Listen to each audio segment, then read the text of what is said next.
All right, welcome back to Wisconsin Tonight. Wisconsin is known for beer and cheese, but that doesn't come close to the unique and different types of food you'll find in the Dairy State. Joining us now is author and food writer Lori Fredrich. She is author of Milwaukee Food, A History of Cream City Cuisine. So, we get this book, what can we expect to see?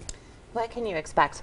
You can expect to see kind of the story of the evolution of the Milwaukee dining scene, which hasn't been largely written about or studied.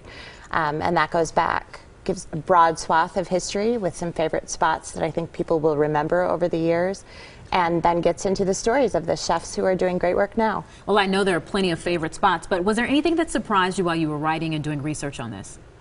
You know, I came across a couple of statistics that surprised me. Milwaukee, you know, we all know it's booming in terms of food, but we actually opened more restaurants per capita during the recent economic downturn than any state in the union, with the exception of New York and Los Angeles. Well, we do like to eat here. We do, we do. I remember back in my college days 20 years ago, I mean, it was Grenadiers, it was Pieces of Eight. That was fine dining in Milwaukee. Okay. And Sanford, of course, was here back then too, and they remain.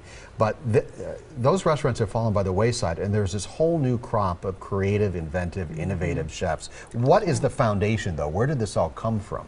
Well, you know, when you talk about names like Grenadiers, that Grenadiers certainly built a foundation. Yeah.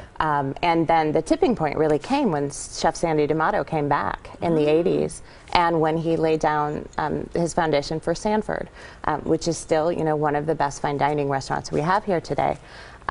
What that did was it really gave chefs here in the city confidence. You know, he had made his name well known nationally, came back here, laid down his roots, and people began to have confidence that Milwaukee was moving in a great direction, and that we had space and a willingness to enjoy the innovative fare that people were starting to bring. Well, Steve, you mentioned a couple of those restaurants, but now we have you here. Tell us some of your favorites. Oh, some of my favorites.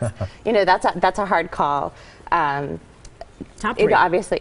Top three. Uh-oh. In no specific order. Question ever. So some of my favorite, you know, the Bartolettas do a really great job in the city. They too, we owe a lot to them in terms of kind of bringing a great sense of service to the city. Places like Morel, you know, which is very new and did not make it into the book, you know, are doing a great job with especially local regional fare.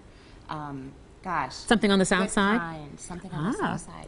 You know, there's great places opening up on the south side. Crawdaddy's will be reopening in West Dallas in the coming year. Crawdaddy's? Crawdaddy's. New Orleans kind of Cajun cuisine.